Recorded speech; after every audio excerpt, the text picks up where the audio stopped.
has been on baby watch for a number of weeks, and he called this morning. He was on his way, and her water broke, so he will not be here. And so we will give, not his water, hers, I guess. We'll give him an opportunity to ask questions prior to the confirmation hearings. So, Madam Clerk, will you, and Ms. Simon is on her way. She had a court matter, and she said she'll be here about 10. All right, Madam Clerk, will you call the roll? Calling the roll, Mr. Gallagher. Here. Mr. Schron. Here. Ms. Conwell. Here. Mr. Jones. Here. Ms. Conley. Here. Mr. Rogers. Ms. Simon. Mr. Greenspan. Mr. Miller. Present.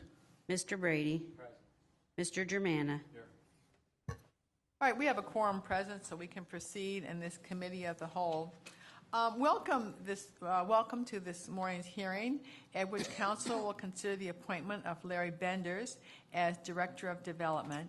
As I have done at previous hearings, I will explain the process Council will follow and summarize the charter provisions under which Council exercises its power to hold these hearings. For each nominee, we have asked Mr. Fitzgerald to submit a written letter of nomination with the nominee's resume and documentation of the nominee's qualifications as required by the Charter and the Ohio Revised Code. Once Mr. Fitzgerald submits his nominations, the 30-day time frame in which Council must act begins to run. Council received the materials on Mr. Benders on March the 14th. The hearing will proceed as follows. We will offer time for public comment for those who have signed in. Public comments are limited to 2 minutes. The nominee will be offered an opportunity to address his qualifications, motivation for seeking the position, and outlooks and plans regarding the office. Council members will be offered the opportunity to ask questions of the nominee. We will do so in rounds, allowing each council member to ask 3 questions per round until all questions have been answered. Once all questions have been asked, and assuming council is ready, we will entertain a motion to recommend that council consent or not consent to the nomination of it at its next meeting. So in other words, we will just refer it for consideration at the next meeting.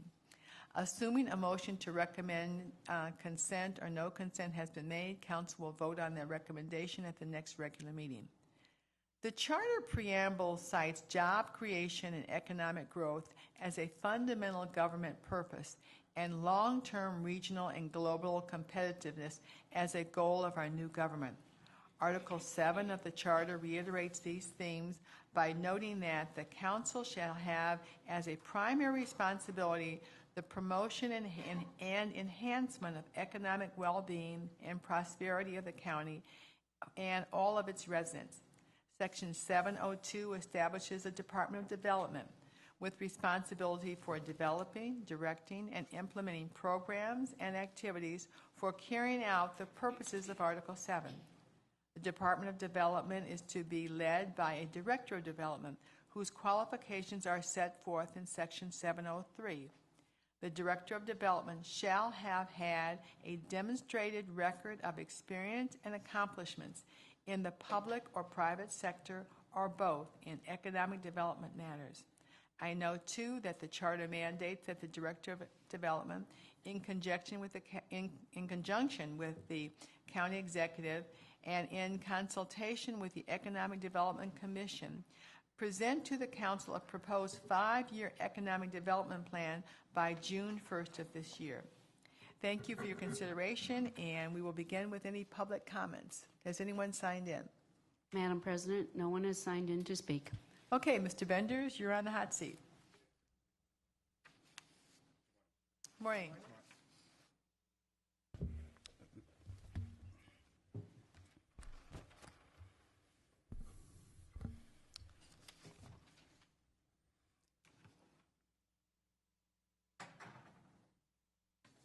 Madam President, I'd like to recognize that Mr. Rogers and Ms. Simon have both joined the Committee of the Whole meeting. All right, thank you. All right, Mr. Benders, you may begin. Thank you, Madam President. Mr. Chairman, Council, I'm thrilled I'm thrilled and flattered to be here talking about my candidacy for this most important role in the county.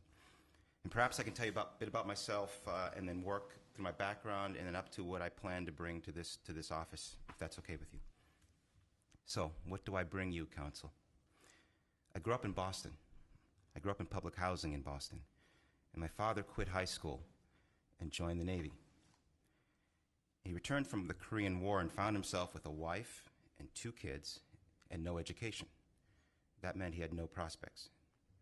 But he finished high school at night, and then he went on to finish college at night, and he became an electrical engineer. So I learned at a very early age about the importance of education to secure your future. It's something that I hope we talk about as we go on in this conversation, because it's really important to our future of our county. But we did get out of the projects, and I did well in school. I ended up graduating from Yale with a BA in business. Well, actually, it's administrative sciences, but Yale would never have a major called business for some strange reason. And I had a minor in music. And then I went on to get an MBA from the Kellogg Graduate School of Management at Northwestern outside of Chicago, with a concentration in marketing and finance. So I've been blessed. I've had the opportunity to go to 2 of the finest educational institutions in the nation. I don't take that lightly at all. When I graduated from Kellogg, I was heavily recruited by companies across the country. And I finally joined Johnson & Johnson and was steadily promoted through many, many layers of management with increasing levels of responsibility. And if you see my CV, you'll see that. I tried to shorten it so it didn't put you to sleep, but it's there. And along the way, I managed some household brand names that you'll know, like Shower to Shower, Reach, the Johnson's Baby business, Johnson's Baby Shampoo, Johnson's Baby Oil, Johnson's Baby Soap. And my work over those years caught the attention of the very senior management, the senior-most management at Johnson & Johnson, and I was selected to do a global project. So for 18 months, I traveled the world, and my job was to get the disparate operating companies around the world, and there are 188 of them, I think, at the time. So I had to work with lots of them, get them to play nice together, get them to work together on product development, on branding, on understanding what the Johnson's brand name meant so that J&J could save money, introduce products faster, and generate more shareholder wealth. So in that process, I negotiated packaging deals in Tokyo with the Japanese, developed marketing plans with the Brits in London. I developed advertising programs with my advertising agency in Sydney, Australia, so I spent a lot of time in Sydney. I developed test marketing plans with the Brazilians in Sao Paulo. And I did the actual product formulations with chemists in Bonn, Germany. So I traveled a lot. But more important than that, I learned a lot. I learned about negotiating, and I learned about the value of and the importance of a win-win in a relationship, and how critical it is to make sure all the parties at the table walk away saying they got a fair deal and we got a good outcome. My last assignment at J&J had me in charge of marketing and sales for the Splenda low-calorie sweetener business. Those are the yellow packets in the restaurants. So marketing and sales, I was responsible for that, and just prior to its introduction in the United States, that many magazines and business leaders called one of the best product introductions in the history of the United States. I'm pleased to have been part of that in some small part. My career progressed. I kept getting recruited to new businesses and new challenges. I ran the hot cereals business for Nabisco. I was in charge of the A1 steak sauce business and the Grey Poupon mustard business at Nabisco. Became the vice president of new products at Coors Brewing Company in Colorado. And then I became the chief marketing officer at Ben & Jerry's, based in Vermont, before Unilever acquired them. But my wife grew up here in Cleveland, and when the prospect of being the vice president of marketing and sales at the Rock and Roll Hall of Fame was presented to me, we jumped at the chance to move to Cleveland and to raise our 4, at the time, this is 12 years ago, 4 small children, which we did do. And at the Rock, I worked closely with the CFO there, and we transformed that young, at the time, not-for-profit into what is now the most popular Hall of Fame in the country. And we did that through research and data. I put research and data into the field to understand what was driving the Rock Hall, what was their business all about, who was their customer. And when you learn that, you realize that the tourists were the customer, and you start thinking about the Rock Hall as a tourist destination, not as a local attraction, it starts to look like an economic development driver. And then if you do the math, the Rock Hall was a $92 million one-time investment, and it generates $100 million in economic activity every year. And it's not because of someone from Seoul or someone from Cleveland is going to see it. It's someone from outside the region is coming and leaving an incremental dollar here in our county. In fact, 98% of the visitors to the Rock Hall are tourists. So that says, you don't market the Rock Hall to the local market, you market it outside to attract dollars in. So the payback was huge, $100 million a year on a $92 million one-time investment. Then I got approached by the people at Jumpstart. They had invested in a food ingredient business, and they needed a CEO to run it, and I had lots of experience in the food business, so I agreed and ran that business for a couple of years until I was approached for my current job. There's a national search underway for the first executive director of the combined City of Cleveland, Cuyahoga County Workforce Investment Board, and its agency Employment Connection. If you don't know, the WIB, the Workforce Investment Board, spends federal money, Department of Labor money, and its job is to help companies find qualified workers and then have job seekers access those jobs and then train them if training is necessary. And so that was the brief. And the city and the county have been instructed by the feds and the state to merge their, up to that point, separate organizations, and I was the first director hired to manage that agency. And I did that. Now, when I was trying to decide whether or not I should actually accept the Workforce Investment Board job, I was talking it over with my father, who was in Boston, and he said, "Larry, you went to Yale. You have an MBA from Kellogg. You've managed some of the best brands in America and worked for some great companies. Now, when are you going to do something of value?" So that was 3 years ago, and I'm here to tell you we have done something of tremendous value for our community in the area of workforce development. In those 3 years, we have completely transformed workforce and the system into a national model of excellence. We did this by asking ourselves, what is our objective? What does our funder, the Department of Labor, measure? And how are we doing against those measures? And we looked at those answers. We were not satisfied. We were not doing well, which is not different than most of the other 600 workforce investment systems around the nation. They have performed miserably for decades. So what we did is we said, let's rethink about this model. Let's think differently about what workforce is. And let's think about it as an economic driver as opposed to a social safety net program. In other words, keeping people off of unemployment, minimizing food stamps. Think about the revenue it generates. And if we're successful, every time someone gets a job, they generate income in the county and they pay taxes. And those are good things. So when we started thinking about workforce in that way, it opened us up to possibilities of doing great things. And we looked at our business and we said, we're completely 180 degrees wrong. Our workforce system is set up to serve job seekers. A job seeker would present themselves that say, I used to be a truck driver, I want to be a nurse. So we'd send someone to nursing school and hope they got a job. But that was not leading to people being employed. We said our real customer are the employers. Employers are the ones that manage the demand. They actually know what they need in their companies. So why aren't we talking to employers to satisfy their needs? So we started to talk to employers, and then we organized for outcome, meaning we said, how do we need to build our system to make sure that we can talk effectively and efficiently to employers, understand what their needs are, and then satisfy their needs? So we did that. We hired a sales force. We had a clear vision and objective, and then we built out our system to deliver on those goals. Let me tell you about some of the outcomes on those changes. In the prior 10 years of workforce development, before we put our new system in the prior 10 years, workforce had relations with 1,000 companies, 1,050 companies, in 10 years cumulatively. So what's that, 100 companies a year? Okay. In our first 6 months of our system, we contacted 3,500 companies in 6 months. We worked 3,000 open jobs and found 1,450 people employment in 6 months. And they were employed at over 800 companies in 6 months. And remember, 10 years, it was 1,000 companies in 10 years. And in 6 months, with our new system, we placed people at 800 companies. 1,500 job placements that we got in that 6 months, that was a whole year's work a year ago. Oh, I forgot to tell you that the feds had cut our budget by 50% as well. So we basically doubled our production at half the cost.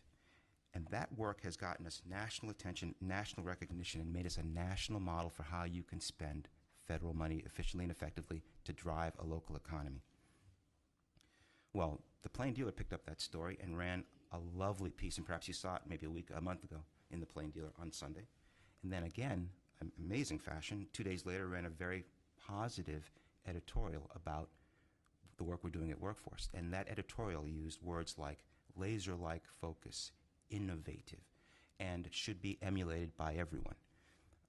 They were talking about a federal government program executed at the local level. Those are remarkable attributes, accolades for such a program. And then National Public Radio picked up the story a few weeks ago and covered it, talked to me, talked to my team, talked to some of our employers, and that story ran nationally. And as a result, my phone has not stopped ringing for the last several weeks. I've gotten calls and talked to workforce and government officials in Nevada, California, Virginia, Washington. People visit us. They're sending delegations to Cuyahoga County from other counties and from other states to learn what we're doing in workforce, because everyone has been struggling with the workforce model and it doesn't work very well, and we found a way to make it work, and it's very exciting, and we're thrilled. In fact, 2 days ago, just 2 days ago, my phone rang. 9 o'clock at night, my BlackBerry rings, and it's Chicago.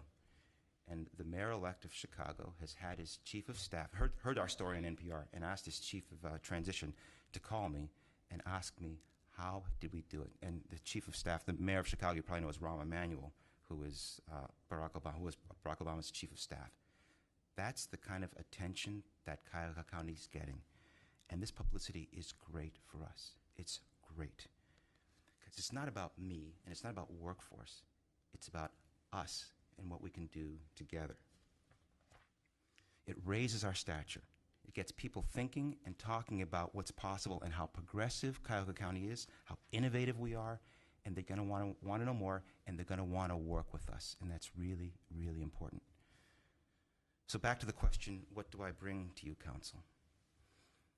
I bring you a proven track record of accomplishment in organizations large and small, large corporations, nonprofits, and government. I bring you a collaborator who's done deals on multiple continents in numerous cultures and was able to leave the table with the parties feeling good about the decisions we made.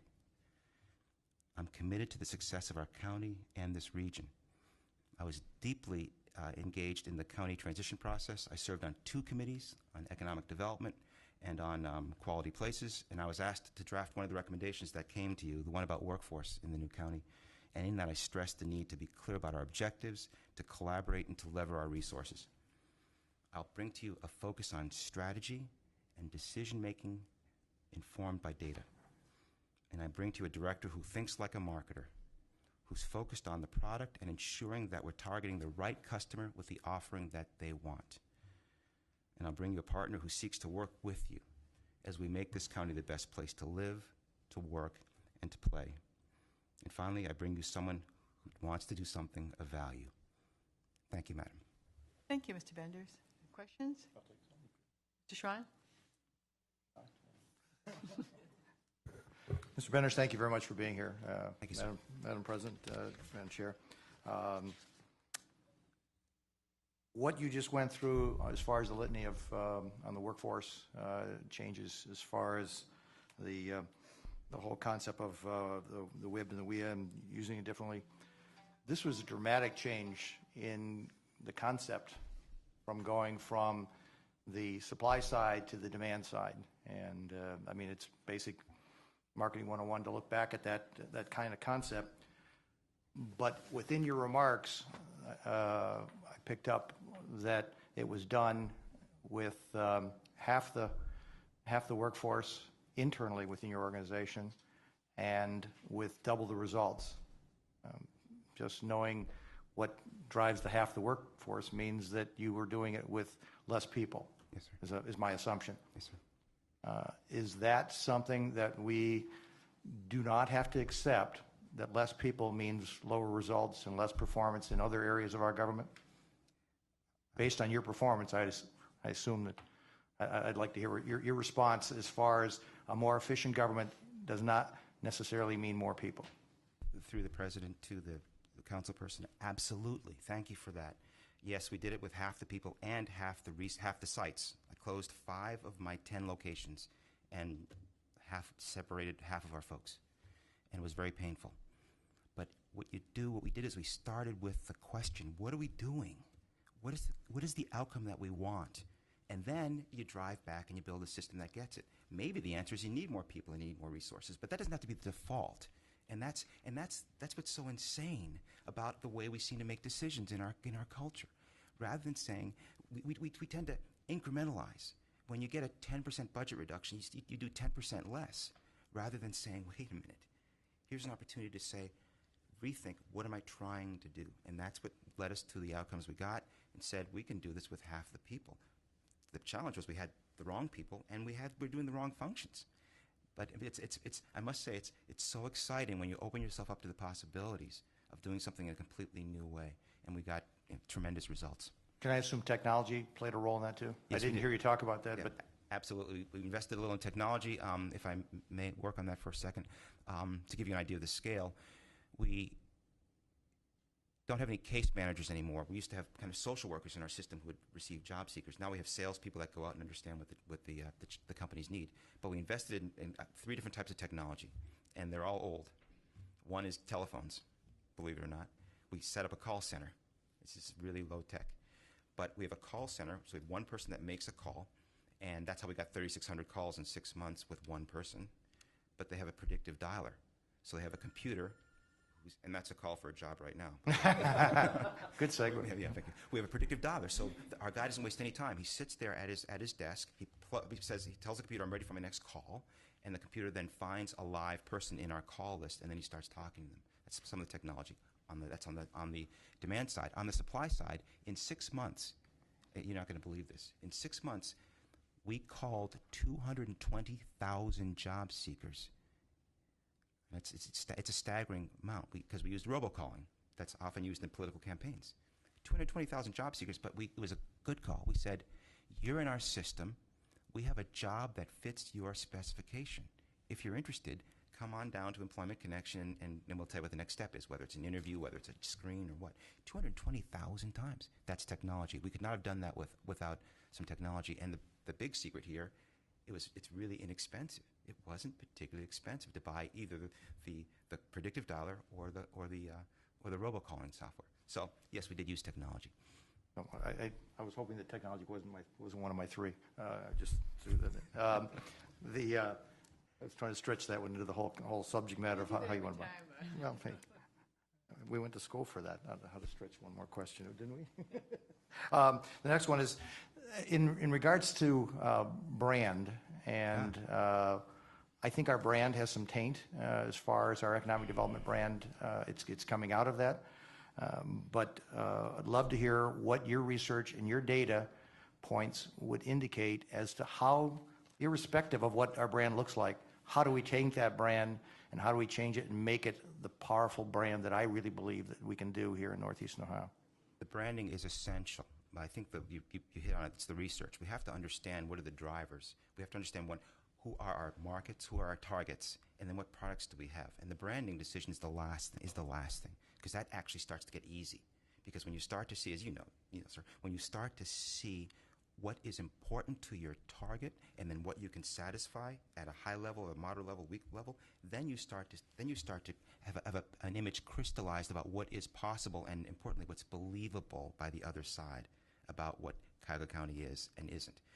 And I'm excited about trying to venture and down this road and say, what is brand Cuyahoga County, and to whom is this going to have resonance? And then how are we going to measure our success? But that's a long-term project, and it's very, very important, but it's got to be informed by the research first. And then the 2 softballs, and now the tough one. You indicated you were part of Jumpstart at some point along the way, and you're prior to joining the government side of life, and you were in the Jumpstart community. I'm sure you've probably seen some of the emails and the blogs that are going around. Oh, sure.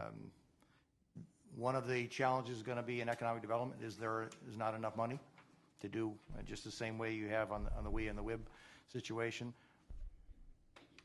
If that money is not being utilized correctly, or if it is, because that's funds that are coming to Northeastern Ohio to do economic development, give me your perspective as far as what you're seeing on the blogs and what's going on with the millions of dollars that are going into the nonprofits Yeah. in this area for economic development? Is it an area that needs some scrutiny or some observation from us here? Yes, I have read the blogs. Some of them I'm aware of what has been written in the press about some of the intermediaries at Jumpstart. My company, HF Food Technologies, was a fund was recipient of Jumpstart funds and Jumpstart services, and they were essential to helping us form a business plan, and then for me to go out and find follow-on money, which I did do. I think our problem is we lack a strategy, and we have lots of players in this space trying to do work, and it's overlapping. And I think the county has an opportunity to step in and say, wait, and maybe be the adult in the room, if I may, and say, let's understand what it is we're trying to do, who can do what, how can we align all these resources, and effectively deploy the limited resources that we have in the region. And let's focus more on what do we need to get done collectively first.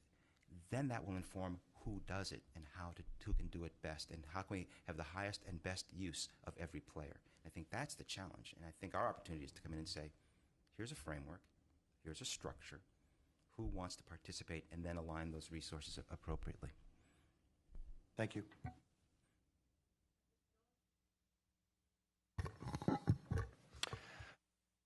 Madam President, to Mr. Benders, first I want to congratulate you on your recommendation, and the executive could have done something unexciting by recommending someone who's done most of his career running government economic development programs, but instead he recommended someone who has extensive direct experience in business and has also run programs on the workforce side, and I think that's exciting.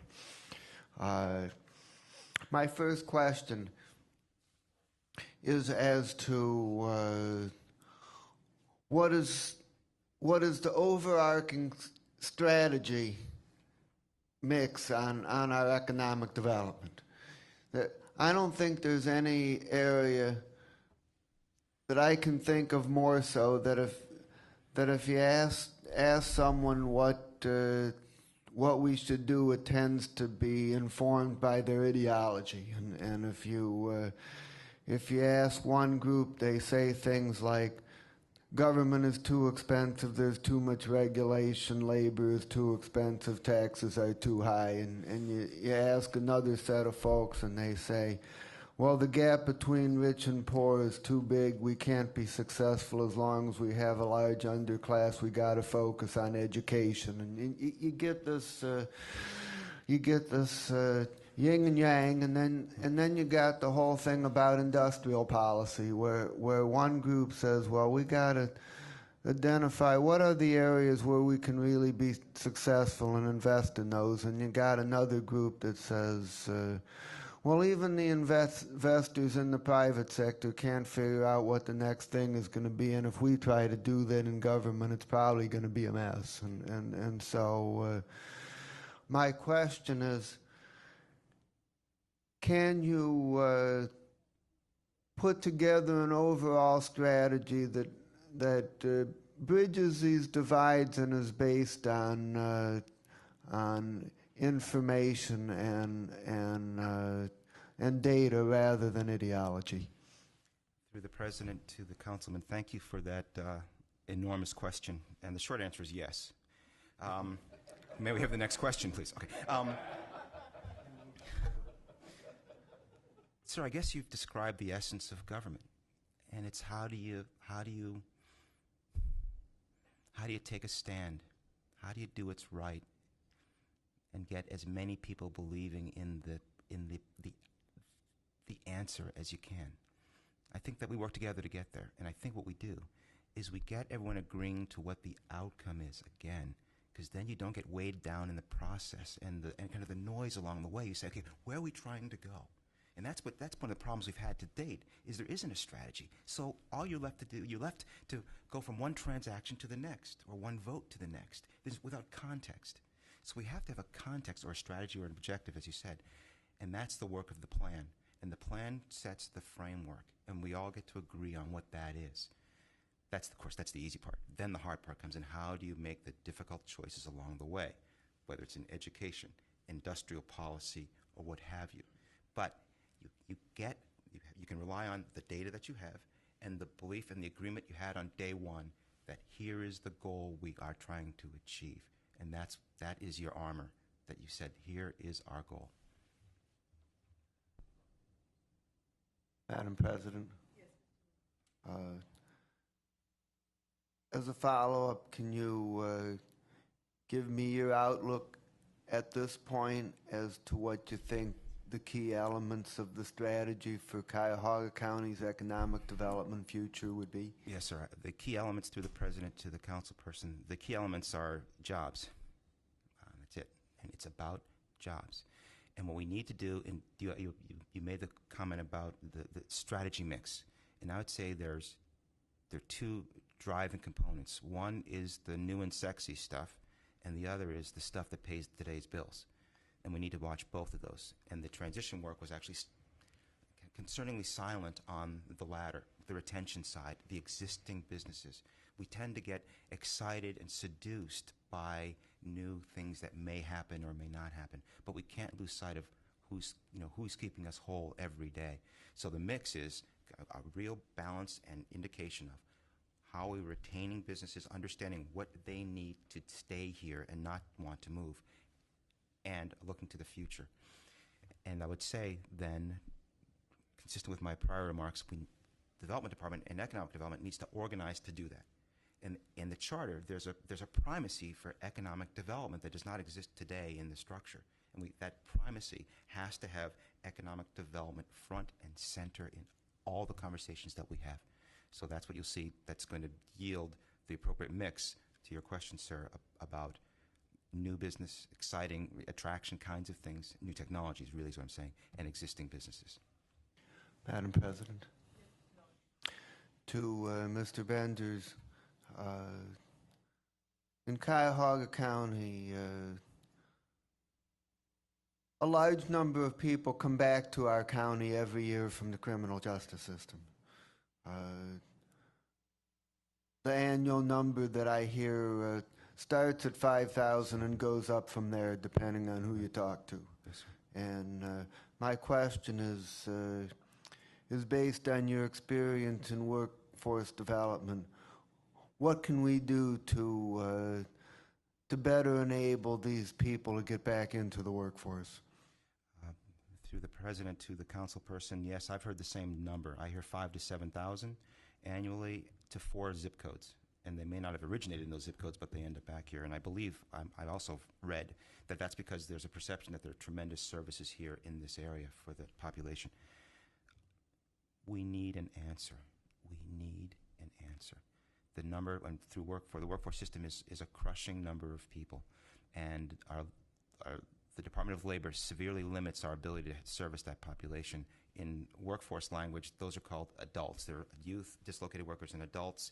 And the Department of Labor continually squeezes the adult money in the workforce system, which serves ex-offenders. But we are really lucky here. We have some great intermediaries. There's L&E, there's Towards Employment, there's Oriana House. And through Workforce, we've coordinated with those entities to use those nonprofits to deliver the services in an efficient and effective way. The challenge is we can probably touch in our workforce system less than 1,000. And there are, pick your number, 4,000, 6,000 others that don't get services. So it needs to be addressed. But I'm confident that we will, because we have very good not-for-profits that can provide service, and with guidance and leadership from us, I think we can work to find an answer. Mr. Brady. Thank you, Madam Chairperson. Good morning, Mr. Benders. One of the areas that sometimes is overlooked, not by everybody, but sometimes is overlooked, is how many people still do work in medium and small manufacturing in the area. And I would be interested in your thoughts about how we retain and expand those not so flashy, but very, very important and many times good paying jobs that make up an important segment of Cleveland's economy and our ability to provide jobs for people in our community. Through the president to the chairperson, you're absolutely right, sir. I mean, I think the short answer is we go talk to them. We convene and we say, what do you need? That's what we've done in workforce. We go to them actually one-on-one and say, what is it that you need? How can, in this case, government help you? And the biggest issue I hear, is access to capital. That's one. But more for me, it's get me qualified workers. In fact, don't even try to train them. Just get me people who understand that if the business day starts at 8, you have to be here before 8. And who can carry themselves appropriately in the workplace. And that's what we hear more than anything else. And so that's what we need to do. And this actually goes back to education. We have to help our citizens understand about comportment, performance in the workplace, respecting authority and property. I mean, the kind of basic things that I remember my parents worked on me as a young person. But small businesses who are, as I've seen data, that are the engine of job creation need help and support. They need quality people, and they need access to capital. So those are the things that we can provide for them. Thank you, Madam Chairperson. There's a lot of discussion about the global economy, and you've certainly been around. I was wondering what your thoughts are on how we're positioned in a new global economy, and also there's been quite a bit of talk about the role that trying to entice and bring immigrants, and in most cases they mean highly skilled people into the community. And given your background, I thought you might have something to say about that. Through the president to the council person, our population is declining at a frightening rate. We need to address that issue. And that has to be happen on many, many fronts. You're right, skilled workforce is an issue, particularly middle skills. I mean, it's kind of amazing when existing companies are saying, I could expand if only I had kind of middle skill folk that would help me. If I could only train my existing people to take on more responsibility, it's a real problem. But I'm pleased to see some initiatives locally about immigration and becoming more attractive to folks to move to this region. I mean, there are only what's the workforce? 700,000 people is our entire workforce, and it's declining, and the population is declining. We have a real problem. Back to the global competitiveness issue, I'm pleased to see the president starting to talk about exports and helping exports increase, and that's a very, very good thing. But we are going to need a coherent policy and a coherent plan to address our ability of our manufacturers and other companies to sell goods, not just here in the county, but outside in the greater region and internationally. Do you have, final question, Council President, do you have anything in mind about outreach to the international markets, something more than than maybe we've read in the paper or heard so far? Do you have some unique insight about how we might be able to be part of what's happening in Asia and India, and our ability to resuscitate the Cleveland area? Through the president to the council person, yes, sir, I do. One, we have some folks that travel around the globe right in this room that build businesses on multiple continents. I think we have an opportunity as a county to convene groups and parties and say, here's our outcome. In this case, we have a desire to increase our exports. We have lots of resources in this community. Get them together. Lots of intermediaries that do this. There's the Department of Commerce that has a lovely export program here. Get the folks together and start talking about what are our objectives, what are our goals, what are our measures, and make that part of our economic development plan, and make sure that we have measures that ensure that we're getting to the goal of increasing exports and basically making our region more attractive to companies to stay and new companies to locate. Thank you. Mr. Rogers. Thank you, Madam President. Morning, Mr. Benders. There's been a lot of talk around clean energy, and the potential of Northeast Ohio to be a player in the clean energy economy. I'm wondering your thoughts on that, and if there are opportunities that you see here in Northeast Ohio where we can take advantage of this. Through the president to the council person, thank you for the welcome, sir. Absolutely, there are opportunities there. The question you'll hear me say a lot is, what's incremental? I mean, is this incremental? Because I think the objective of economic development is incrementality. You want more. So what I want to make sure is we aren't chasing things that we think might be there, and we're getting things that are real. So those are always the questions I ask, because we get approached a lot in workforce about clean energy, green jobs, solar, and the like, and I always want to know what is real in this. But I think we have lots of good people on this matter right now. We've got a number of windmill programs in place. We've got some intermediaries that are working this space, so people are much more informed than I am. But I think we have an opportunity. It sounds like we'll realize it in the short term. Great, thank you. Madam President, I have one more question. When it comes, you're coming out of workforce development, and I'm wondering, and you just recently spoke about that we have many businesses here that are looking to expand, but unfortunately we don't have the workforce that have the skills necessary. What are some ways, where do you see that we really need to be focusing as far as workforce development in order to not only keep the people we here, increase employment amongst the people that are currently here, but also in a way where we develop opportunities that encourage more people to move into the county? I think the biggest sore spot in workforce development is incumbent workers, meaning workers that are currently in organizations and employed, making sure that they have an opportunity to grow, to advance in their existing organizations. And the Department of Labor doesn't really allow any resources in that respect. And this is you see, this is going to be a priority of mine, trying to figure out how we can fund the upskilling of existing workers, because that creates, it's efficient and effective. It's the best spend you have on a promising worker, getting them promoted, basically, to take more responsibility. Because what that does is that creates an opportunity at the lower level in the organization. And the existing public workforce system is very good at finding entry-level people. So what we need to do is align the systems.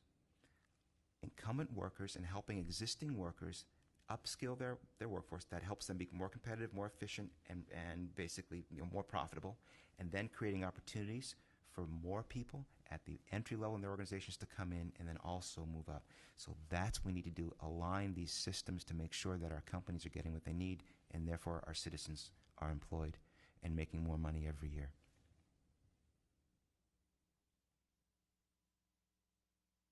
Mr. Germana.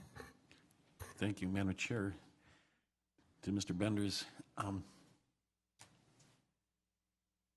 we've got like a war going on locally, city against city, for economic development. You know, everybody's kind of pulling against one another, and in the scheme of things, with the Prosperity Initiative by the Fund Economic Future, you know, the concept is we should take advantage of putting business where it could have the best comparative advantage, okay? But instead, you know, we're fighting, making deals, and so on and so forth. How do you envision where we could get people focused on understanding that, you know, we've got to cooperate, and we've got to win for the whole region, not territory versus territory. And we're actually expanding not only within Kankakee County, but against other counties. Through the president to the council person, sir, I think that's perhaps why I'm a candidate. That the executive didn't choose a career economic development person, but instead chose. And I'm not a deal maker. I'm not a fiscal guy. I'm something else. Because I think that's what it's going to take. It's going to take all of us coming to the table and saying, listen, we've got to solve this together. we are in a real dogfight here for survival. It's rather dire, but this is serious. We've got to figure out how we align our resources and how we move the whole county forward. And there's a theme we've been talking about. It's about the objectives and saying, why are we here? What are we trying to get done? What do we need to get done? And then that should help us inform how we make our decisions. And if we can come together and say, we agree, here is the mission, here is the job, then that helps us. That's the armor for the decisions that we have to make, because we said that's what we're trying to get done. Do we agree that this particular decision is in the best interest of everyone? And the charter does give us a bit of a gift in that, and that's really what it says. It says the prosperity of all. So we have that on our side. The challenge, the leadership challenge for us is to figure out, how do we articulate that? How do we frame that? How do we communicate that and have all the players saying, agreeing? But that is where your brilliance will come in, Council, as we work through this together. Ms. Conwell? Good morning, sir. You stated you needed a strategic plan for Cuyahoga County after gathering data. How will you go about this? Through the president to the council person, I was referring really to the requirement in the charter for the plan, and then in the great ideas piece for Cuyahoga County, the recommendation of the strategic plan. And what we'll do is, the first plan, it's due in 2 months, is a framework. Sorry, I don't think it's going to be a 1,000-page, detailed plan, but it's going to set us on the right road and get us talking about, as I've been saying, where are we going? What are the drivers? What's the county role in each of these aspects? Are we a funder? Are we a provider? Are we a decision maker? Are we an interested party? And then after the first plan is out, then we start the real work of saying, okay, what's important to us? How do we compete? How do we make sure our people are planned, are trained, are positioned appropriately, that companies want to move here? Let's get a handle on our assets. What are our products? What land do we have? Or our parcels? Let's have some inventory. Those kind of hard things. But that's a process. It's a process like running any other business, where you gather your data, you put research in the field, you start qualitatively to try to understand if your insights make sense. Then you can come back and quantitatively measure them, saying, yeah, I had the right idea, or no, I didn't, have to go back out again. It's just a process, and that's how we did at Workforce. We just got and the Rock Hall, and every business I've been in, and you get smarter and smarter, and then immediately the world changes, and you got to go back and do it again. But it's just a process of understanding your product and your audience, and making sure that you're refining your story as you go. And it's great fun. Madam President, to Mr. Bender, have you had any experience with working with youth finding sustainable employment?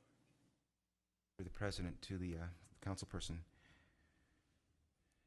two summers ago, we got some stimulus money through Workforce, and in 45 days, we found employment for about 7,000 kids in our community. That was 4% of all the summer jobs in the nation that went through the Workforce system. And we have, what percent of the nation's population do we have? It's nothing. We did an amazing job. And then we were very flattered. That was the first year, two summers ago.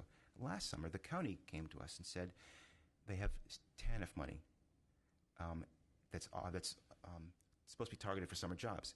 Workforce, since you have a really good system of finding youth employment, can you take this money and run it through your system and find jobs for kids? So I think we found 5,000 summer jobs last summer for kids. So yeah, we do that, and a third of the Workforce money is targeted at youth, and it's mandated that we spend it against youth. So we have youth programs. We have a partnership with Job Corps and about 8 other youth providers for in-school youth and out-of-school youth. So I've been doing this for several years now. One more question. Cuyahoga County has a focus on cultural arts, and it is one of our great assets that we have. Do you have any experience in this area, or any ideas how you can capitalize on this?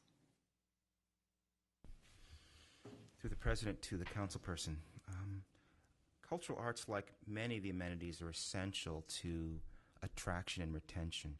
I'm a musician. I play several instruments and compose and conduct. And In fact, coming out of Yale, I had someone who's actually become a very prominent conductor try to convince me that I should become a conductor, an orchestra conductor. But I decided I was too short and I didn't look good in tuxes, so I said that would. So, actually, that's not really true. The truth is, I didn't want to starve as a musician. I just didn't want that. The cultural arts are really important, and we're so lucky here to have two things. One, all the arts, but also entities like Tom Schorgel's organization that really is an advocate for the arts. And it's an important employer. I forget that I saw a number from Schorgel's organization. It employs a lot of people. There's a lot of economic impact there. And that's one of the other drivers. And one of the things we have to keep our eye on to make sure that we continue to have a vibrant art community that goes to that thing of place. It's somewhere you want to be. And it's really important. So thanks for raising that. And I spent years at the Rock and Roll Hall of Fame. I mean, some would say that's not really art. But I welcome that debate. But so I'm very sensitive to the quality of the arts and their vibrancy. Mr. Gallagher. Congratulations, Mr. Benders, for your nomination. In my previous elected life in the city in which I lived, the donut hole that we found was our high school kids and the lack of a leadership program. So we started that there, and so we filled that in pretty good, and it's been working. And actually, it's in Charlottesville, North Carolina, I believe, and Goodyear, Arizona. So it's actually been quite successful. And I thought after the election, what's the donut hole here in Cuyahoga County? And throughout the election process, I was noticing some young adults following, and not just me, but the candidates around, and participating in the transition groups. And I've got to know a couple of them, and I thought that was our donut hole, the 19 to 35 or 19 to 29 area. So I've been quietly going to some nonprofits and talking to organizations. And it would seem to me, and it excites me that you were saying that taking care of what you have here. And I would think that, I wonder, in your opinion, as a county council with the executive and yourself in your position, helping that donut hole of professionals from 19 to 29, those are going to be the ones that we want to keep, that we want to give them a taste. And I think you would be better than anybody probably in this room, unless somebody's from the outside. I've also found that once you're in Cleveland for about a year and a half, people tend to like it and seem to feel as though it's an area that no one's ever talked about, and usually stay if they can. So I target that 19 to 29 or 19 to 35 area with a thought that maybe in our charter we have an area where the money we're supposed to save with the new transition of government, and it's very loosely worded, as much of the charter is, where we are going to be doing something with scholarships and things like that, which on the surface sounds great, but in reality, that target area, I would like to put that money into that targeted area of youth or young adults in a way in which to keep them here. And my thought was maybe going to the corporations in which they work at and have some sort of an incentive to either pay for a year of them living in Cleveland and downtown, and to even take a broader step, identify neighborhoods in which we can actually put them and let them develop it, and in essence build the core of Cleveland, which I think is the heartbeat of the body of Cuyahoga County. Does that make sense? Through the president to the council person, absolutely. I think you're spot on. And in my immediate experience about workforce, it's often talked about as internships and apprenticeship kinds of programs, because what they do is a few things, and not unlike summer jobs. They help someone understand, one, the value of work. There's nothing like being part of a team, and you don't have to be a basketball team or a football team, a work team. There's nothing like having people around you depend on your output. That's a really good feeling, more than the paycheck. I mean, it's something great. And to the extent that we can expose people to that, it's a wonderful handcuff. It's a wonderful hook you get in someone to keep them with you. And there's been some very nice small efforts. Bulldogs on the Cuyahoga was one, and the internship programs was another, designed at that donut hole to get kids coming out of college to want to experience what it is to be in this county and to stay here. And it's in companies' best interest to have human capital. It's so much cheaper to keep a good employee than it is to go replace them with someone else. So you're absolutely right. And I'm looking forward to working with you as we go forward to figure out how do we make sure that we have assets deployed to help young folks want to be here. And you're right. After when I came back to Cleveland, I've traveled around the world. I've been in the greatest cities ever. I've lived in some great places. Boulder, Colorado, among them, a wonderful city. I'll take Cleveland. It's just a lovely place. It's a lovely place to be. I look forward to working with you on that. I'm excited. Secondly, now that is what we have here and what we would like to retain. The new kid on the block is the Medical Mart and the Convention Center. And I got to tell you, I'm a little disappointed in the lack of us being part of that. I thought by now, and I sat back and was waiting, and I'm a little surprised that the Medical Mart people aren't here for your confirmation hearing, quite honestly, because I see you in that as the big step. What's our part, do you think, in the Convention Center and the Medical Mart going forward? Through the president to the council person, Sir, if you mean what's our part is in terms of the county's part. Well, at this point in time, it seems that MMPI is doing what they're doing, and we don't have much of a nexus with any of it. Through the council person, through the chair, I'm not party to the intimate negotiations, but I've met with MMPI people. I mean, they're going to use our workforce services. I met with Mr. Madden a couple weeks ago. And he's got vendors that they're going to need, need human capital. So from that respect, I'd say workforce is very plugged in. It's some time away. It's 18 months away, but we're there at the table. I would say we need a strategy, sir. We need to say what are we doing? What are our assets? What do we want to see? I think we want to see sustainable employment. I think we want to see a facility fully utilized that does, as it was discussed, attracts medical technology. And I think we can facilitate that. Forgive me, I think the easy part's building it. The hard part is feeding it and keeping it going. That's where the management skill comes in. But we're certainly plugged in. And in fact, I was supposed to meet with Mr. Madden again, I think yesterday or the day before. I'll be sitting down with him again in my new capacity. So I'm excited to try to lead that effort. And I'm thrilled we have an asset that's right next door. It's going to be great. And I really don't have anything else. So, what's your favorite flavor of Ben & Jerry's?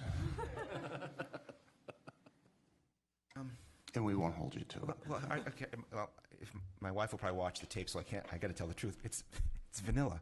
It's called and what world's does that best say vanilla. about you? I know, I'm supposed to say it's New York Super Fudge Chunk, but it's not. It's just vanilla. I have a question, kind of dovetails on what Mr. Gallagher was saying. How do you see your relationship with council? We all, ran on a platform that we were going to help economic development, and now you're going to be our point guy. But, you are part of the executive branch, and you'll be, I assume, reporting back to us, and, we'll be dealing with you in terms of ordinances and as relation to departments and creating your department, maybe altering your department. But how do you see your relationship with council? Madam President, you are essential to my success, and I believe I will be essential to yours. I pledge to you that we will have a powerful and compelling relationship. We will not always agree, but we'll, on a particular issue, I'm sure, but we will find great solutions to the problems that our constituents bring us. If we can agree on our objectives, if we can share the vision, then I think we will do really, really well. And I look forward to coming to you and on a regular basis and updating you on kind of where we are, what my problems are, and why I don't like New York Super Fudge Chunk more than I like vanilla. So. All right, and I realize that you will have a lot of work to do, and we have these constituents groups, and I just would encourage you that after you get in office, that we can make sure that you can meet. I know there's Mayor's Association, Economic Development groups in the various cities. And one of the things that I talked about in running for this office was that we would work with the existing economic development directors across the county and bringing them into some kind of organization so that everybody's not out there working individually. So I would just encourage you, to keep that concept in mind. Yes, ma'am. Thank you. Other questions? Mr. Rogers and again, Mr. Schron. Madam President, I knew what you meant. Mr. Benders, congratulations to getting to this point, and I think even a bigger pat on the back for the administration, the executive, for bringing you forward.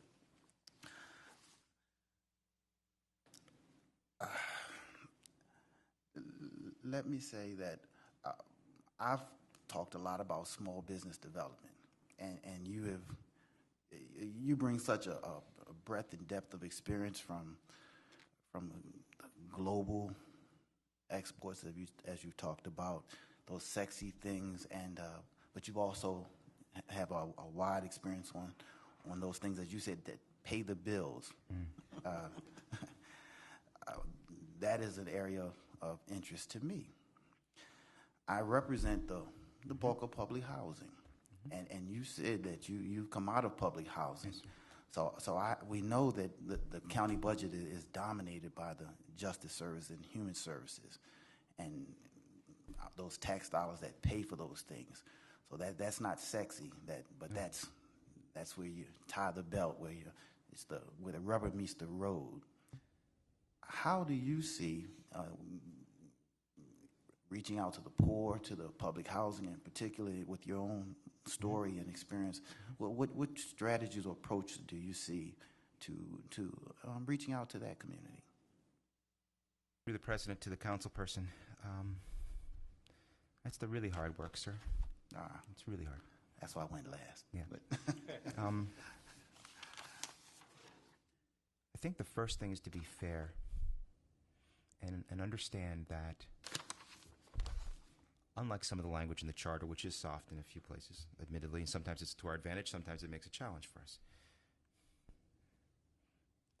All we can guarantee, if we're true to who we say we are, is opportunity.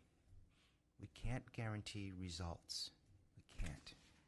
And to promise an outcome that we can't deliver is cruel and not right. So I think our job is to make sure that we are fair and that we have opportunity for folk. And that's all we can do, sir. Thank you. Reentry was brought up earlier. Another vulnerable area. And I see that as the county's responsibility, a social safety net to be a safety net for the most vulnerable in this community. But we also want to help, and as you said, the opportunity, because there are many who don't take advantage of the opportunity. But for those that do, we want to move them to self-sufficiency. When it comes to reentry, do you see entrepreneurship as a more viable alternative? Certainly not the only one, but a more viable one. If so, what strategies would you? Through the president to the council person, wow. He said sexy. Entrepreneurship and ex-offenders is a sexy answer.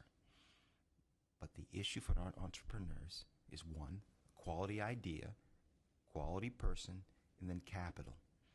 That's what you need. That's pretty tough. It sounds like an easy solution, but pretty tough. We do have some resources in the community. There are Tri-C and Urban League about entrepreneurship. There are some programs. There's some training dollars available, but it's really access to capital after you get the first two that's going to make the difference. I agree with you. I think the county does have a role in ex-offenders, and the Justice Organization does play an active role and funds lots of programs independently and through grants it receives from feds and from foundations as well. So there are resources out there. And just an aside, because you gave me an opportunity to do something. One, we about 3 weeks ago we had a great placement in the workforce system. We placed someone at $250,000 a year out of our workforce system, and they're an ex-offender. I think that's the highest placement we've ever had in our system, and I wouldn't be surprised if that's the highest placement in the state. But we found someone a job for $250,000 with a criminal record. So that's pretty remarkable.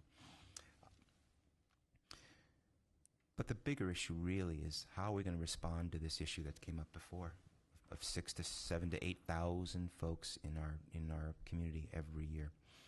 And there is just no easy answer, but it's about opportunity. And the other point I want to make about, there are some people that will take advantage and some won't. We got a bunch of stimulus money through Workforce 2 years ago. And the instructions, this is actually related to your question, so I'm not straying. The instructions from the federal government were spend it on training, train, and train quickly. So we did. We trained thousands of people. And we started to look at our outcomes, and we're going, well, we're training a lot of people. This is our old system. Training a lot of people, but they're not getting jobs. So we said we better do some research and some data and find out what's going on. So we went back and started talking to the people that we just trained. So we sampled 120 people that we had paid for their training, they had completed their training, and they were not employed. So I'll say it again. We paid for their training, they completed the training, and they were not employed. This is back to who will take the opportunity. So we called them, we wrote them, and we emailed them and said, we paid for your training, you completed your training, you're not employed. Come to Employment Connection and let us help you get a job. Any idea how many people came back and let us work with them about getting employed? And I won't even ask you to guess. We couldn't get 20% of the people we had paid for their training, that completed their training, and they're unemployed to come in and talk about getting a job. That was the worst day in my workforce history. I said, oh my goodness, we spent all this money, well intended. We didn't do our job. We looked at eligibility, but we didn't do suitability. Is this a reasonable public investment that's going to yield a placement? And it wasn't. And we failed. We failed miserably. So that day, I stopped all training in our system. We spent millions of dollars of training. I stopped it all. I said, we're not going to train another person unless we know they got a job. And that was the beginning of our understanding of the leverage we have when we fund things. Now to get your question, sir. Not everyone will take up the opportunity, but it's incumbent upon us to make sure that if we make an investment, it's going to return for the taxpayer. We cannot waste our money. So if someone presents to us with something and we fund it, it is incumbent upon us to make sure that it's a reasonable investment that's going to make the return we need. Not unlike the Rock Hall return, $92 million one time, $100 million every year. That's what we want. And when we stop being motivated because we feel good about a decision we made or a funding decision we made, and feel good about the outcome that was intended because of that funding, then we will win the game. Then we will be the best place to live, to work, to play. We will be the most powerful government, and we will be a model for everyone in the nation. We did it in Workforce. We can do it here. One last question. We're actually working on in my Public Works Committee, a draft for contracting and procurement, the procedures for the county. Not so much as a question, but I certainly want your input in the drafting of this ordinance. There's an effort on my part to create a lane for small business to operate on. We're focusing on equal employment opportunity laws at the state level, incorporating those in, considering a portion that says the county will consider dividing contracts as long as it doesn't reduce the cost effectiveness of the project. So if there's any comment you want to make about that, but certainly question is, what's your phone number? Yeah, to the president, to the council person. I'll try not to get into trouble here, sir, if I may. I'd like to work with you on how to do that, but I'd like to say something. One thing we learned, or I've learned, and learned the hard way, about procurement, and let's say RFPs is really what I'm talking about, is we didn't spend enough time getting the question right. And we end up, so we wonder why we get work that wasn't what we asked for. It's because we didn't spend enough time saying, what is the question? And I think one of the reasons we're so successful in workforce is because we spend a lot of time getting the last RFPs. I mean, the people don't want to talk to me anymore about that because we slaved over them. Because we said, we got to be really clear about what we're looking for. Because you don't want unintended consequences, right? And if you don't work hard enough to say, is this really what I want? I'm asking the question the right way. You're going to get something that's not what you asked for. And then you're going to be explaining it away for the next year until the planning cycle comes around again. So I would encourage you to say, and if I can help, let me know, have someone else in the room when you draft that legislation that's asking you, is that what you really want? What this says to me is this: are there unintended consequences in what you're asking for? If the objective is inclusion, let's say, then is that really what we're going to get as a result of this?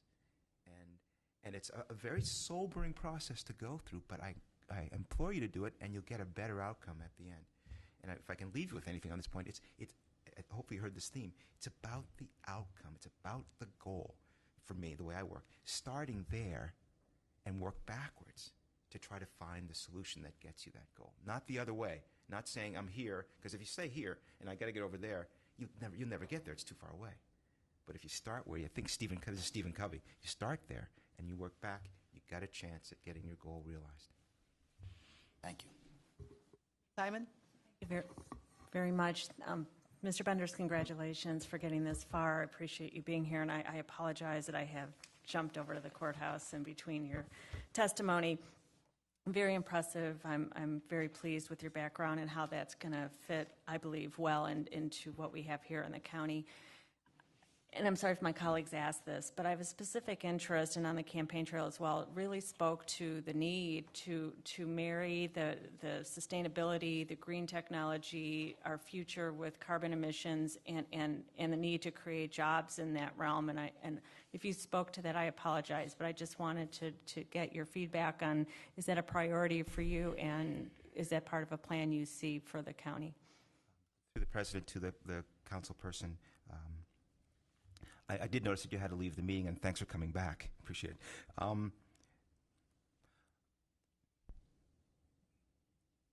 For me, the priority is jobs. Without jobs, I think I've said this, there is nothing else. And if the jobs are going to come from things that are green and they're incremental, then great, we'll see that. What I don't want to do, and I don't think we want to do, is zero sum it and focus so intently on the new and the exciting things that seem new and exciting, and lose sight of those industries, those businesses, those people that are here right now doing the job and paying taxes and keeping us going. So I think we need to find the balance between chasing the things that about which we are excited and doing the things that we need to do. I've owned 2 hybrid cars myself. I mean, this is important to me. But I think that there is a place for green, and the Department of Labor has been very hard on workforce about green, funding green job training programs and the like, and I have been really resistant to that unless they're creating real opportunities for people, real jobs, and that's what we have to watch. Thank you. Well, what we're seeing here is the building of a wind turbine at Lincoln Electric to start. And do you see developing a plan that would enable manufacturing to come and support that and really open up a new way? Through the president, absolutely, and those are real jobs. That absolutely. I'm not talking about that so much. It's other kinds of concepts that are just concepts. But that's real, and what's beautiful about that is you can actually point to it, you can see it, and you can measure it, as opposed to things that end up becoming more rhetoric than real. And that's what I just want to avoid. But the Lincoln Electric, right, the windmill out at the fairgrounds, absolutely. The water program in the lake, these are some pretty exciting things that look to be real. I think those are opportunities for us. Mr. Benders, would you be a leader in at least striving to have a percentage of new jobs coming in or new concepts dedicated to sustainability and green? And I understand your job is to create jobs, but I think there's a way to plan that be incorporated into the system? Through the president to the chair, absolutely. And sustainability as a plank in a strategy makes tremendous sense. So yes, I'd be with you on that. I would question that our job is to create jobs. I would just this is slightly nuanced, so please forgive me, but for the nuance. But I think government's job is to create the conditions. Our role is to create the conditions for jobs to be created. That's just a nuance, and I think the charter actually overreached a little there. I think it should have said that we want to make, again, have the conditions for jobs to be created. I don't think we want to create more government jobs. So that's the nuance that I have there. But I think sustainability as a plank makes tremendous sense, and it's an important thing to do. One more question, Madam President. Where do you see our capital, the concentration of our human capital being implemented? When you say that the concentration is, or the opportunity to enable the human capital to thrive and the job market to expand, we see the manufacturing going down. Is it a new way to manufacture? Is it biotechnical? And I apologize again if this has been asked, but this is my final question. Through the president to the chair, one thing we should note about human capital is people generally don't work where they live. And that's kind of a funny notion. And that makes this concept of regional awareness really important. And there's some leadership work that's done locally at Team NEO and at CSU about commuting patterns, workforce, labor force, motion that we need to look at to understand how we should make our investments in human capital and in the facilitation of job creation to make sure that we recognize where the people are and where the jobs are. And that's going to involve heavy lifting and hard decisions going forward as our resources are constrained on every potential measure. So we're going to have to work together to make sure we get a good answer that works for as the charter says, for the prosperity of all the county. I think we're in round two. Mr. Schrein. Thank you, Madam President. Just, I guess, start with a comment on Mr. Jones's issues dealing with social issues based on what it looked like you did with the workforce development, that the best answer for the social issues that Mr. Jones alluded to is to create the demand side for good jobs for everybody, and that will address the majority of the issues, I truly believe, and I'm not trying to put words in your mouth, but I'm asking you maybe to respond to if that is done, we will have addressed or have the opportunity to have addressed a major portion of what I think are the issues themselves. If we have good jobs for the majority of our population, we will address those social issues, I think, as one and the same. The President, I completely agree, Mr. Schrein. Mr. Fitzgerald in his campaign alluded to a one-stop shop as far as a concept and idea that you knock on the door of Cuyahoga County and you can receive almost like your call center. Mm-hmm. The analogy is there. What are your thoughts? Do you subscribe to that concept? And if you do, have you given any thought as to how we get that up, how we ramp it up, so our brand of Cuyahoga County is out there in the forefront? Through the president to the council person, yes, I have given it some thought. I think it's a great idea, and we have the framework in place already at Workforce, and I plan to use that since we've already built I've called a pipeline, a conduit to businesses. Let's use that conduit. So we're already out there talking to thousands of businesses in months. So it's a couple hundred businesses a day, basically. And the first step is to understand what do they need, because we can't even begin to organize to provide services for them until we understand what the market demands. What are the services, goods and services? Then we can organize to deliver them. But we have to find out this basic research and data, what it is that they seek, and then we can figure out how we can best satisfy them. But I think the executive had a great idea, and I'm excited about trying to build it out. Do you see that something that goes into our June 1st target date, or does that in order to put the plan together? Is that June 1st, 2012, sir, or which No, June? June 1st in about 2 months. I think you and I are going to be spending a lot of time together for the next 2 months. I think it's a particular program element we need to talk about. I would encourage the first plan to be focusing on the objectives and the targets, and then the measures for those. In your resume, you indicated, so I want to hear your creative thinking. In General Motors, application, you were selected as the winner of the activity for, I believe, the leader of the grand prize winning General Motors National Marketing Competition. I believe that part of what we're going to be doing here in Cuyahoga County, like it or not, is marketing. Tell me what your thought process is. What was it you did? What was the subject matter? And what was your leadership role in regards to winning that award? 1982. The Kellogg Graduate School of Management at Northwestern was not yet regarded as one of the finest business schools in the nation.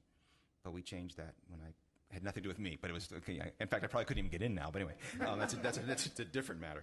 Wow, Jack, you went way back for that one. Okay, 1982. You're thinking. I was the co-leader of a team. There were about 18 of us, MBAs, that took a chance and said, it's gone on to be regarded as the best marketing school in the nation at Kellogg.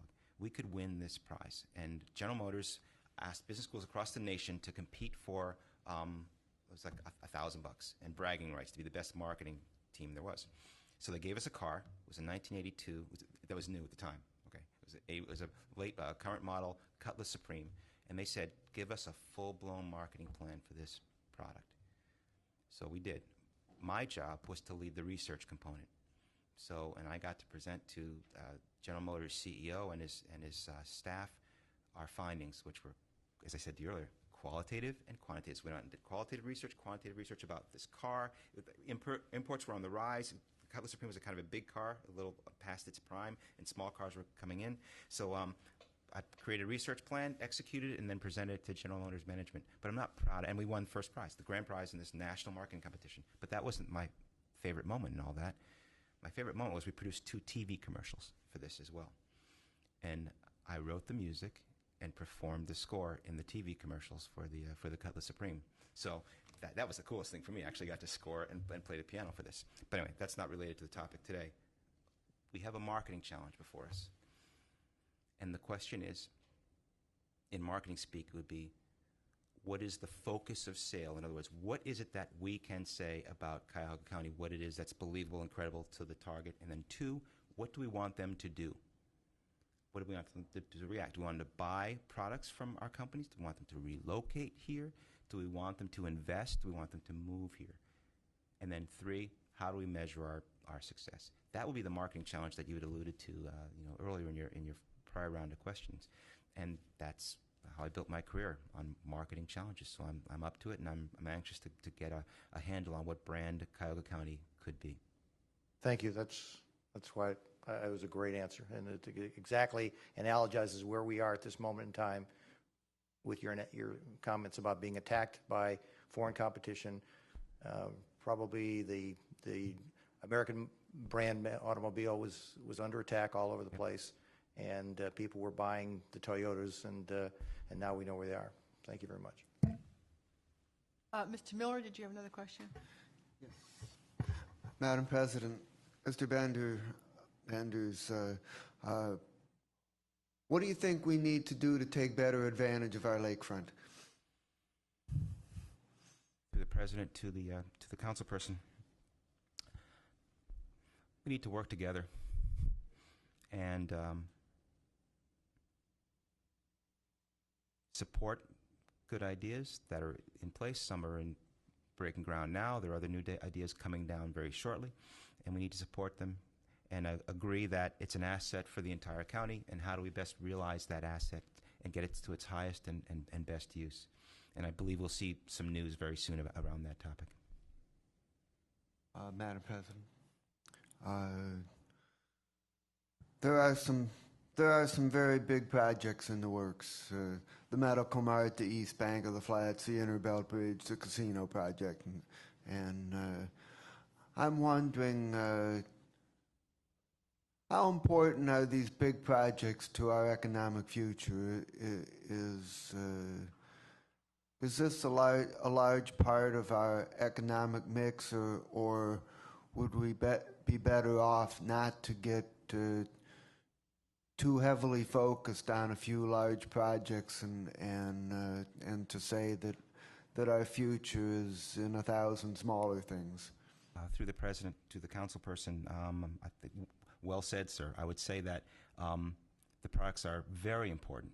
The projects are very important. If nothing else, then they're a visible reminder of something happening. And two, I'd just like to thank the brave folks and the municipalities that actually invested in these projects so that it could be possible. But it's not about the bricks and mortar in the ground. It's what comes after that. That's what's the sustainable part. So I think you're absolutely right, Councilman, that we need to look at the other 10,000 projects that are going to be spun off as a result of the four big ones, and let those four big ones be catalytic for us and propel us forward to make sure we capitalize on those investments and build an infrastructure, an ecosystem, if you will, around each of those, so that we can create more jobs and more opportunity for all of our citizens. Madam President, final question to Mr. Benders. One more question about sustainability. It's about new technology, old businesses. I hear a lot, for example, around the idea that all the old tool and die makers can be retooled to make parts for the wind turbines and such things. My question is what do you see as the opportunities to reinvigorate old, long-standing manufacturing businesses, both large and small, in our county around new technology? Through the President to the councilperson, on the specific answer to that question, I would defer to the experts. I would talk to the magnet folks and the folks that really understand. I'm not technically proficient enough to comment specifically on the question, but I guess I would say conceptually, we want to create, as a county, create the conditions for companies to adapt and be competitive, whatever that means. If that means investing in new technologies, new supporting technologies that help them produce, big companies and small, produce better, more efficiently. If it's human capital that they need, if it's training that they need, our job should be to create the conditions for them to grow, because that goes to the primacy of the Charter's concept of economic development and prosperity for all. And that's what we need to do. And if it means we help them invest in these technologies, that's what we do. If it's human capital, that's what we do. All right, then, Ms. Simon? One more question, Mr. Benders, through the President, if I may. In terms of when you spoke to going where the opportunity for jobs are in the more regional approach, I just want to make sure that there'll be a respect for concentrating perhaps on areas for redevelopment versus going into virgin, green territory, and respecting the green plan that already exists in the county and hopefully will be enhanced to really, that's my question, is to really protect maybe what's left of green and focus on redevelopment. Through the President, to the councilperson, I understand. I would say yes, and I think you'll find I want to do the right thing. I just want to do the right thing, and that's sometimes unpopular, and it's sometimes not clear to understand what the right thing is, and that's why you need to have smart people around you, sensitive, thoughtful people around you.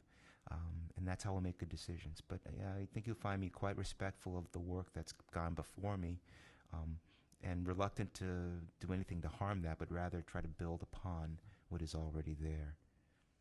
Thank you. All right, any other questions? No, I'm not. This is actually our shortest confirmation hearing, and I'm not sure if that is a reflection on Mr. Greenspan, who's not here. I wasn't going to go there. I was leaving that out. Who always has quite lengthy questions. However, we did tell Mr. Greenspan that if he had some very specific questions, we would entertain those, prior to the next round of the confirmation hearings, and obviously you can speak with him individually if you have not spoken with him already. All right, is there a motion regarding Mr. Bender's candidacy? President. Mr. Miller.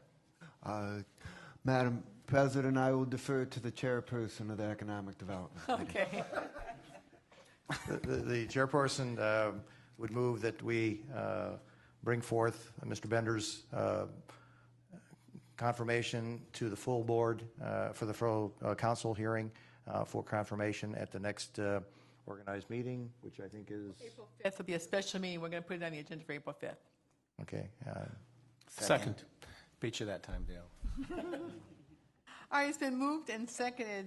Is there any further discussion? Madam Clerk, will you call the roll? Mr. Gallagher? Yes. Mr. Schron? Yes. Ms. Conwell? Yes. Mr. Jones? Yes.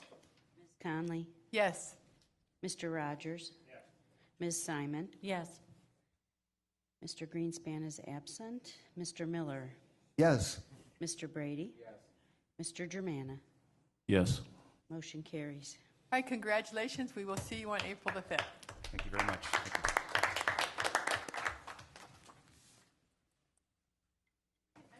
We have a motion to adjourn.